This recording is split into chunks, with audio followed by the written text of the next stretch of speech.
Lord Cornwallis 1786 to 1793 इनका कार्यकाल था। 1786 में कंपनी के गवर्नर और सेनापति का पद एक साथ कर दिया गया तथा इस पद पर पहला व्यक्ति कॉर्नवालिस को नियुक्त किया गया। उनका पूरा नाम क्या था? Lord Cornwallis. इनका कार्यकाल क्या था? 1786 टू 1793। 1786 में कंपनी के गवर्नर और सेनापति के पद एक साथ कर दिया गया।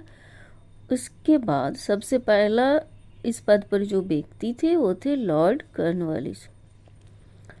न्याय सुधार प्रक्रिया के तहत 1793 में कॉर्नवालिस ने कानून संहिता तैयार करवाया जिसे कॉर्नवालिस कोड कहा जाता है। यह सुधार शक्तियों के पृथक्करण के सिद्धांत पर आधारित था। प्रत्येक जिला में जिला न्यायालय बनाया गया। तो सबसे इम्पोर्टेंट काम कॉर्नवालिस ने क्या किया? कॉर्नवालिस कोड तैयार करवाया। इसमें क्या था? इसमें शक्तियों के पृथक्करण का सिद्धांत था। प्रत्येक जिला में जिला न्यायालय बनाया गया था और उन्होंने कानून संहिता बनवाया था जिसका नाम था कॉर्नवालिस कोड। अभी एक इम्पॉर्टेंट पॉइंट है, कॉर्नवालिस को पुलिस व्यवस्था का जनक कहा जाता है। तो पुलिस व्यवस्था का जनक कौन था? Lord Cornwallis. और एक चीज़, ये लॉर्ड कॉर्नवालिस सिविल सेवा का भी जनक था। कॉर्नवालिस को भारत सिविल सेवा का जनक कहा जाता है। तो कॉर्नवालिस किन किन चीज़ का जनक था, एक ही साथ कनेक्ट करके याद करेंगे तो इजी होगा। कॉर्नवालिस पुलिस व्यवस्था का जनक था और कॉर्नवालिस भारतीय सिविल सेवा का जनक।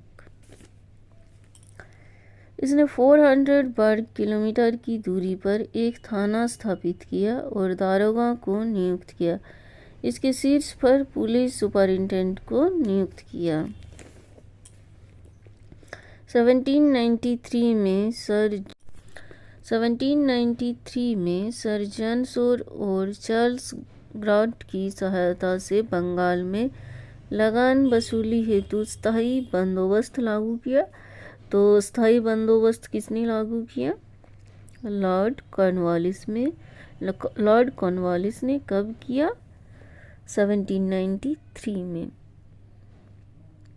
किसके साथ मिलकर? सर जॉन शोर और चार्ल्स ग्रांट को कब किया? 1793 में। क्यों किया?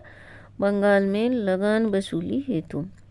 तो 1793 में सर जॉन शोर और चार्ल्स ग्रांट की सहायता से बंगाल में लगान वसूली हेतु स्थायी बंदोबस्त लागू किया। इसने मैसूर के साथ 1792 में रंगपट्टनम की संधि की।